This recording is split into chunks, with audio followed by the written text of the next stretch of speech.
اگر ہمیں یہ پتہ نہیں ہے کہ ہماری کتنی نمازیں قضا ہو چکی ہیں تو اس کو کیسے ادا کرنا ہوگا؟ مثلا میری عمر 24 سال ہے، آپ کو پتہ ہونا چاہیے کہ آپ کتنے چھوڑے ہیں اور کتنے پڑھے ہیں، کیونکہ ظاہر سی بات ہے عقل والے ہیں آپ کی عمر آج 24 سال، جیسے صاحب آپ کہہ رہے ہیں 24 سال آپ کی عمر ہے اور آپ کو معلوم نہیں ہے کہ کتنی چھوٹی ہیں، لیکن آپ کو شریعت نے ایک طریقہ یہ دیا ہے، اندازہ کرو، ہو سکتا ہے تم پر نمازیں فرض کس عمر سے ہوئی، مثال کے طور پر 12 سال سے، سب پر ہوتی نہیں ہے، جب بالغ ہوا اس وقت سے نمازیں فرض ہوئیں۔ اب یہ 24 سال والے جو ہیں، میں ایک فار ایگزامپل بتا رہا ہوں، ہو سکتا ہے ان 14 سال میں بالغ ہوئے، نماز فرض ہوئی 14 سال کی عمر سے، 14 سال سے لے کر 24 سال ان کی عمر ہے آج، تو کتنے سال ہوئے؟ 10 سال۔ اتنا تو آپ کو خود معلوم ہوگا کہ ان 10 سالوں میں نے کتنے سالوں کی سب ملاؤں گا اگر تو کتنے سال کی نماز بنے گی۔ ہو سکتا ہے آدھا کر لو، اور اس میں بھی ساری نمازیں ایک طرح کی نہیں ہیں، کچھ لوگوں کی اکثر نمازیں اگر چھوٹی ہوں گی تو فجر چھوٹی ہوگی، عشاء چھوٹی ہوگی، اور اکثر پڑھی ہوں گی تو مغرب یا عصر یا ظہر یہ پڑھی ہوئی ہوں گی۔ تو آپ کو ایک اندازہ کرنا ہوگا، غالب گمان 10 سال میرے اوپر نماز فرض ہو کر کے اتنا عرصہ ہو گیا ہے، میں نے مغرب کی نماز اس میں سے 8 سال تو پکا پڑھا ہی ہوں، شاید ہو سکتا ہے سب ملا کر کے جو چھوٹی ہوں گی میری وہ 2 سال کی ہوں گی۔ عصر کی نماز اور ظہر کی نماز میرے خیال سے میں نے 6 سال تو پڑھائی ہوں، یعنی پوری ملاؤں گا پوری نمازیں تو وہ 6 سال کی بن سکتی ہیں، 4 سال کی اگر سب چھوٹی ہوئی جمع کروں گا تو 4 سال کی بن سکتی ہیں۔ تو ہوا یہ کہ مغرب کی چھوٹی ہوئی کتنی ہوئی؟ 2 سال کی، ظہر عصر کی چھوٹی ہوئی 4 سال کی ہو گئی، 6 سال پڑھا ہوگا اور 4 سال چھوٹی ہوگی۔ اب آتا ہے عشاء کا نمبر اور فجر کا نمبر، تو آپ یہ سوچ لو کہ یہ 10 سالوں کے اندر ہو سکتا ہے 1 سال پوری نمازیں ملا کر کے میں نے فجر پڑھی ہوں گی، 9 سال تو میری فجر باقی ہوگی، اور عشاء کو آدھا کر لو، تو ہر نماز کو آپ کو ایک غالب گمان بنانا پڑے گا۔ اچھا ہے کہ آپ نے 24 سال کی عمر میں سوال کیا ہے، اب 60 سال کی عمر میں مجھ سے سوال ہوتا تو میں اسی انداز سے بتاتا۔ تو اب آپ کو اسی طرح کے نمازیں پڑھنا ہے۔ اب مثال کے طور پر فجر کی آپ نے اندازہ کر لیا 10 سال کے عرصے میں میری کل نمازیں جو چھوٹی ہیں وہ 9 سال کی چھوٹی ہوں گی، میں نے شاید 1 سال کی پڑھی ہوں، یا آپ کے اوپر ہے، میں اگزامپل بتا رہا ہوں۔ تو اب آؤ اس کی شروعات کرنے کے لیے قضا نمازوں کی۔ اب فجر کو پہلے کمپلیٹ کرنا چاہیں اس کو کر سکتے ہیں، ایک نماز کو بھی پکڑ کر کے کرنا چاہیں تو کر سکتے ہیں۔ اب میں نے صبح شام کنٹینیو فجر کی قضا شروع کر دی، دن میں 50 رکعتیں پڑھ لی، 50 رکعتوں کا مطلب ہوا 25 دن کی فجر کی نماز قضا ہو گئی۔ اب اس میں شریعت نے آسانی بھی تمہیں دی ہے، قضا نمازیں صرف اور صرف فرض نمازوں کی قضا ہوگی، کسی بھی سنت اور نفل کی قضا نہیں ہے۔ فجر کی 2 رکعت قضا، ظہر کی 4 رکعت قضا، عصر کی 4 رکعت قضا، مغرب کی 3 قضا، عشاء کی 4 فرض اور 3 وتر کی قضا، کل ملا کر کے کتنی ہوتی؟ 20 رکعت، 20 رکعتیں دن کی ہوتی ہیں۔ لیکن ابھی میں چل رہا ہوں فجر کی۔ اب ہو سکتا ہے آپ یہ سوال کریں گے کہ میں نیت کیسے کروں، کون سے دن کی، سنیچر کی، اتوار کی، پیر کی، منگل کی، کون سی؟ ظاہر سی بات ہے اب آپ کے پاس اندازہ ہی نہیں ہے کہ کون سے دن کی چھوٹی ہے۔ اس کے لیے بھی شریعت نے یہ چھوٹ دی ہے کہ آپ جب نیت کریں گے یوں نیت کریں، اے اللہ میں اس فجر کی 2 رکعت فرض نماز قضا کی نیت کیا جو میری زندگی میں پہلی چھوٹی ہے۔ کیا نیت کریں گے آپ؟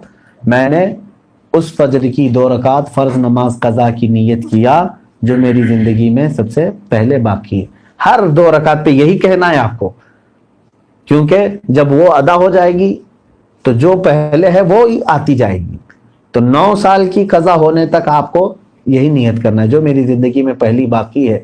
ظہر کی بھی کرنا ہے یہی، میں نے اس ظہر کی 4 رکعت فرض نماز قضا کی نیت کیا جو میری زندگی میں پہلی باقی ہے، یعنی ترتیب میں اب جو پہلی باقی ہے اس کی میں نے نیت کر لیا، پھر اس کے بعد یہ آتی جائیں گی۔ اب مثال کے طور پر 100 نمازیں آپ کی ہیں، آپ نے نیت کر لیا میں نے اس ظہر کی 4 رکعت فرض نماز قضا کی نیت کی جو میری زندگی میں پہلی باقی ہے تو 100 پہلے نمبر والی ہو گئی، اس کے بعد 99 بچے، لیکن جو دوسرے نمبر پر تھی نماز اب وہ کون سے نمبر پر آ جائے گی؟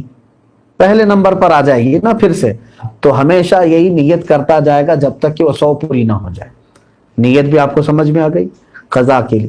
اب اس میں چھوٹ بھی دی گئی ہے، آپ کو رکعتیں چھوٹی کرنے کا بھی حکم ہے، یعنی اس طرح کے آپ کو مختصر کر سکتے ہیں. ہاں مثال کے طور پر نماز میں سورہ فاتحہ پڑھا، آپ انا اعطینا اور قل واللہ احد پڑھ رہے ہیں، چھوٹی صورتیں پڑھ رہے ہیں، یہی کنٹینیو چاہے تو ہر رکعت میں پڑھ سکتے ہیں، ہر نماز میں 2 صورتیں پڑھی. اور تسبیحات جو ہیں رکوع اور سجدے میں وہ 3 پڑھ رہے ہیں، وہ تو ٹھیک ہے، اتنی مقدار تو آپ کو رکوع اور سجدہ کرنا ہی ہے. لیکن اتحیات میں بھی تشہد پڑھا انگلی اٹھا کر، درود ابراہیمی اور دعائے معصورہ اگر نہیں بھی پڑھا تو اس کی نماز ہو جائے گی. تو یہاں اور شارٹ کر دیا گیا ہے. قضا کرنے والے کے لیے یہ سہولت بھی ہے، وہ چاہے تو اپنی جلدی سے جلدی یہ پوری قضا مکمل کر سکتا ہے.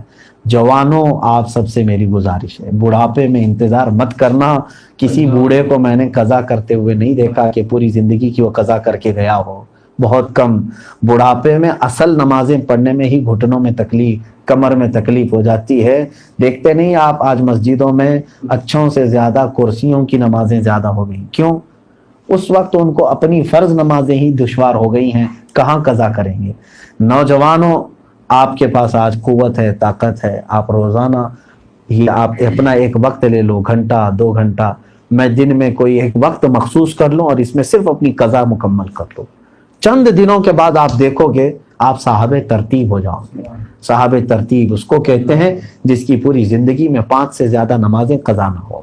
اور اللہ تبارک و تعالیٰ کا وہ ایسا محبوب بندہ ہے کہ فرشتے اس کی ایک جھلک دیکھنے کو بے قرار ہوتے ہیں، جو پورے مکمل اپنی نمازیں مکمل کر چکا ہو. اللہ ہم سب کو توفیق عطا فرمائے. کیا نفل نماز تب تک قبول نہیں ہوگی جب تک فرض اور واجب نماز کی قضا ادا نہ ہو جائے؟ صحیح ہے. اب یہاں پر ایک دوسرا یہ بھی ہے کہ کچھ لوگ بہت ساری نفلیں پڑھ رہے ہیں، کوئی جو ہے حاجت کی نماز، کوئی توبہ کی نماز، اشراق کی نماز، اوابین کی نماز، کون سی نمازیں ہم سے پوچھتے بھی رہتے ہیں، میاں ان کے تو کھاتے میں فرض نمازیں اتنی باقی ہیں. تو اگر فرض باقی ہیں قضا تو نفل نمازیں آپ کی معلق ہوں گی، نہیں قبول ہوں گی. فرض جو ہے وہ قرض ہے تمہارے اوپر، اور نفل جو ہے یہ ہدیہ ہے. قرضہ پہلے دو، ہدیہ بعد میں دو. پہلے قرض ادا کرو. تو آپ جو پورے دن بھر کی نمازیں ہیں ان میں بھی جو سنت غیر مؤکدہ اور جو نفل ہیں ان کو چھوڑ کر کے آپ وہاں پر بھی یہ قضا نمازیں پڑھ سکتے ہیں. جیسے ظہر میں آپ کو 2 رکعت نفل ملتے ہیں نا 12 میں سے، 4 سنت مؤکدہ اسے نہیں چھوڑنا چاہیے.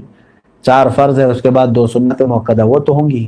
2 جو نفل ہیں اس کی جگہ پر کوئی پہلے کی فجر کی قضا پڑھ لیں. عصر میں جاتے ہیں 4 سنت پہلے ہے وہ غیر مؤکدہ ہے، اس کی جگہ پر کوئی پہلے والی کوئی 4 رکعت ظہر یا عصر کی قضا پڑھ لیں. مغرب میں بھی 2 نفل آپ کو ملتی ہیں، وہاں پر بھی آپ اپنی قضا پڑھ سکتے ہیں، اس نفل کی جگہ پر کوئی فجر کی 2 رکعت قضا. عشاء میں آپ کو جو ہے پہلے 4 رکعت سنت غیر مؤکدہ، اس کی جگہ کوئی نماز پہلے کی چھوٹی ہوئی عشاء کی نماز پڑھ لیں 4 رکعت، اور بعد میں جو ہے 2 نفل 4 نفل مل جاتی ہیں آپ کو عشاء کے فرض کے بعد. وہ 4 رکعت کی جگہ پہلے کی کوئی چھوٹی ہوئی وتر کی قضا پڑھ لیں. تو اس طرح سے آپ کی ادا نمازوں کے برابر ہی جو ہے نا پہلے کی قضا بھی برابر ہوتی چلی جائے گی. تو نفل اور غیر مؤکدہ کی جگہ پر یہ پڑھنا بہتر ہے.